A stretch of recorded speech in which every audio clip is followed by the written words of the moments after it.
Hi, it's Susanna from Piggy Makes Bank. We've gotten quite a few questions about how we use ConvertKit and Amember together to send tagged specific emails out to our customers and handle all our product specific autoresponders and all that stuff. So I thought I'd record a quick video to show you around and show you how it works, just a really quick overview. So the first thing you need for each of your products is a form in ConvertKit. So let's take a look at a form for one of our products. This is the 30-day blogging challenge. We'll use that as an example. And it's a super simple form. How it looks really doesn't matter all that much because nobody's actually going to see it. You just have to have it there for things to have something to connect to. And then in your settings is where you will connect it to a sequence. So that's the next thing you'll set up. You go up here to create a sequence. So up here we have our 30-day blogging challenge follow-up sequence, and I try to keep the naming the same just so I know what to connect where. And that's basically where the autoresponder list goes. So this is a list of all the emails that go out, how quickly they go out. This one goes out after 1 day, the next one after 5 days, after 5 days, that type of thing. Works just like a regular autoresponder. And then you go back to the form, and in the form itself, you want to connect the sequence to the form. You can do that here, or you can do it through automations by setting up a rule. So let me show you that. So under rules up here, you would create a new rule. Got to give it just a second to load here. And the trigger is if somebody subscribes to the form, and we're going to select the 30-day blogging challenge. We're going to subscribe them to a sequence, which is the 30-day blogging challenge follow-up. You save that rule, and you're good to go. With that, it changes ConvertKit has been making this is the way you're going to do it. So once you have your sequence and your form in place, you can go over to Amember, and over here under product content, we're under newsletter right here. And that's where once you get the plugin from Amember and they will help you set up and configure that, that's where it connects to your ConvertKit. Sometimes you have to click the refresh third-party list thing here for it to show up, and then all your forms will show up in the order you set them up, whereas ConvertKit shows them in alphabetical order. So somewhere in here, we have the 30-day blogging challenge. I'm probably skipping over it here, but let me see if I can find it for you.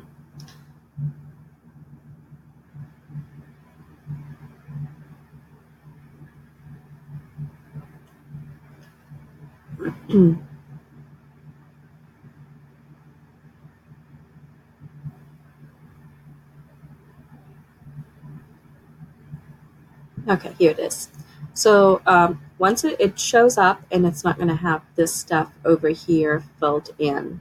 So you click on the edit record, and it'll pull in the title from whatever you call it, the form in ConvertKit. You want to make sure you click auto subscribe users to your list if you want customers to automatically be subscribed to this list. And then in here, you just scroll through and select your product. This will pull up all of your Amember products. And then you save it, and you're done. If this is a new product. If it's an older product and you already have customers in Amember, then you can click this import button here, and it will allow you to import everybody that's already purchased that product into ConvertKit. And then your people will show up in your form, and they will start to get your sequences. They will also show up in your subscriber list. And then from there, you can sort them, and you can tag them. There's all sorts of stuff you can do. A lot of it we really haven't even explored yet since we're still fairly new to ConvertKit. But one thing you can do, let's say for us, for example, we have a lot of customers who buy business PLR content and they're interested in that. And we have another group of customers who are interested in self-help or in cooking, food type content. So sometimes we don't want to send our broadcast emails out to all subscribers because a particular offer may only apply to the business customers. So we can create an automation, and every time we add a new product, add it to tag people as business customers. So we can go in and look at them for a particular form. So for example, let's say I want to send a broadcast email out to my 30-day blogging challenge people. I can select either form or sequence. And then within this, I can select the 30-day blogging challenge, update the filter, and now this particular broadcast is only going out to the 30-day blogging challenge people. If I want to also add, for example, let's say I also want to add people who did the 30-day email marketing challenge. Maybe this particular product applies to both of them.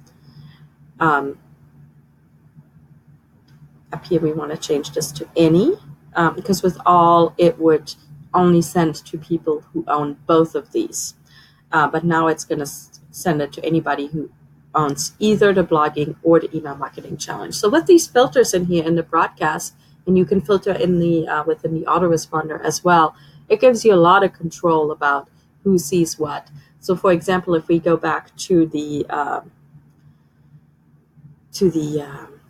sequence here, the autoresponder emails, I can set up filters here. So if there's a particular product, let's say one of the emails goes out to the 30-day blogging challenge people, but it's about the 30-day email marketing challenge, I can add a filter in here to exclude anybody that already owns the 30-day email marketing challenge. So there's a lot you can do there.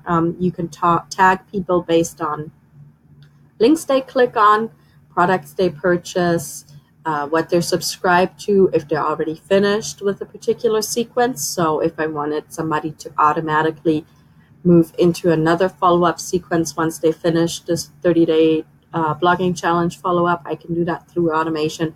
There's a lot you can do, so check it out. We highly recommend it. I'll add a link for ConvertKit in here, and if you have any questions, feel free to leave a comment, and I will see what I can do about a follow-up. Thanks so much.